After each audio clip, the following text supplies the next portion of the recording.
Hello ladies and gents, I'm DK86 and welcome to this video where I discuss the Xbox One Scorpio, the PlayStation 4K, also known as the PlayStation 4 Neo, and the Xbox One Oculus VR versus the PlayStation VR. If the rumours are to be believed, ahead of this month's E3, then I want to take a look at the two VR offerings from Microsoft and Sony and discuss which one would be better. So yeah, let's do this.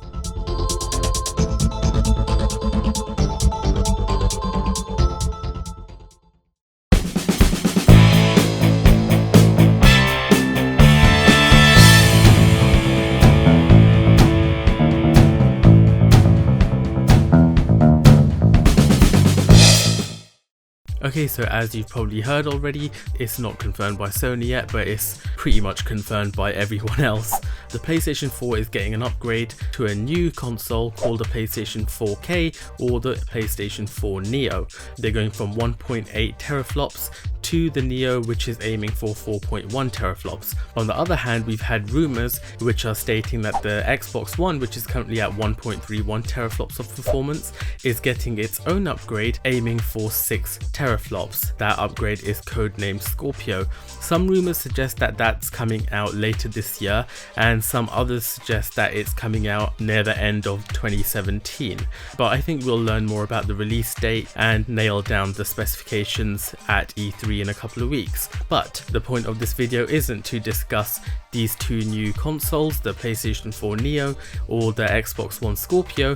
The point of this video is to look at the rumoured offerings of the Xbox One VR and comparing it to the PlayStation 4 VR offering from Sony. Now, recent rumours have suggested that the Xbox One is teaming up with Oculus to offer the Oculus Rift on the new Xbox One Scorpio, and seeing as the Xbox One Scorpio is looking for 6 teraflops of performance against the PlayStation 4 Neo's 4.1 teraflops of performance, it does look like the Xbox One Scorpio would be more than capable of running the Oculus Rift. We've already seen that the Xbox has a good relationship with the Oculus Rift, seeing as the Oculus Rift currently ships with an Xbox One controller, and you can already stream games from your Xbox One to a Windows 10 PC and look at them through an Oculus Rift headset. So if the rumours are to be believed, then the rumours would suggest that the VR offering from the Xbox side of things would be far superior to the PlayStation VR side of things,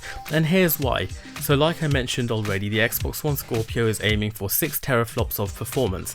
That's a lot of performance. That's over 4 times what the current Xbox One generation offers, and that's quite a lot more performance than you get out of a PlayStation 4 Neo, which is aiming for 4.1 teraflops of performance. The PlayStation VR is capable of 90Hz or 120Hz, and the Oculus Rift is 90Hz. The thing is, if you're trying to run 120Hz out of a PlayStation 4 or a PlayStation 4 Neo, it is asking a bit much from that hardware. Looking at 90Hz, that's the more realistic option for VR, and it looks like the sweet spot that most people are comfortable with, so it doesn't cause motion sickness. So in that respect, on a performance standpoint alone, the Xbox One VR through the Oculus would be far superior. Another reason why the Xbox One VR experience with Oculus would be superior to the PlayStation 4 VR is the head-mounted display itself. Now, on the PlayStation VR side, the resolution per eye is 960 by 1080.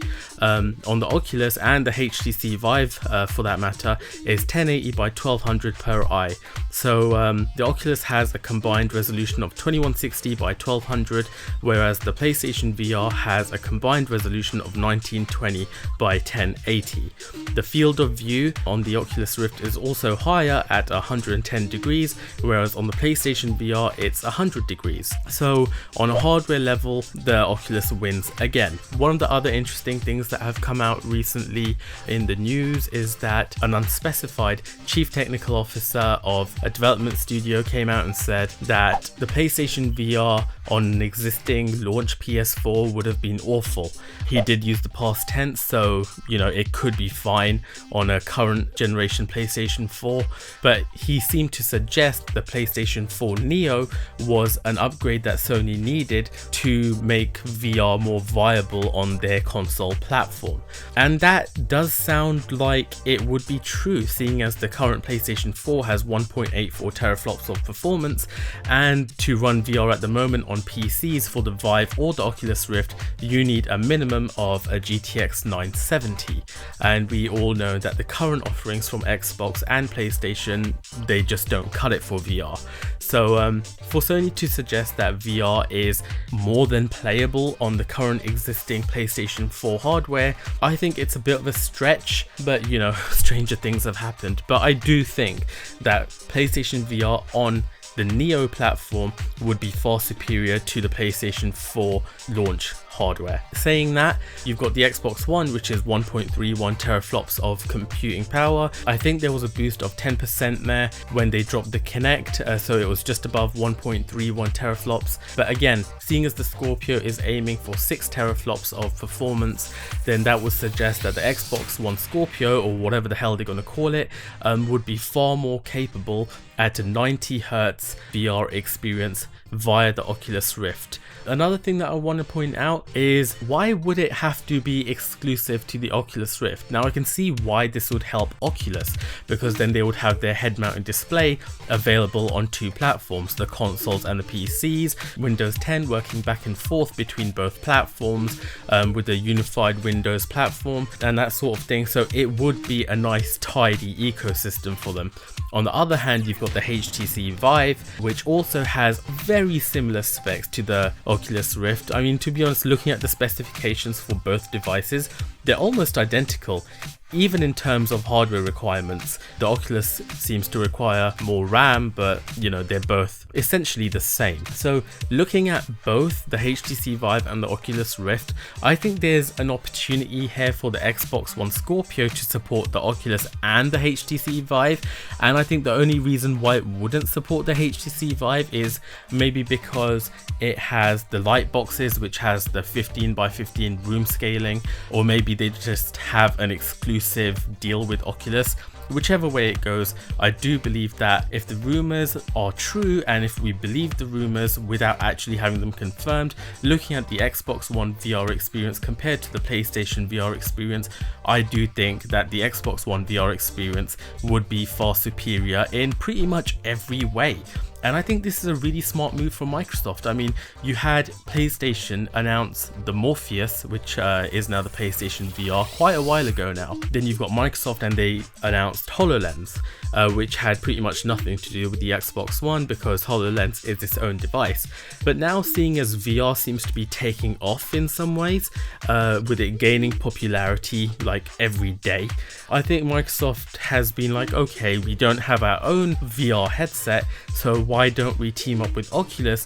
And seeing as Oculus has done all the work already, we can help Oculus gain more of a market share, and we can also have our own VR experience on our console, which would compete with our main competitor Sony's PlayStation 4.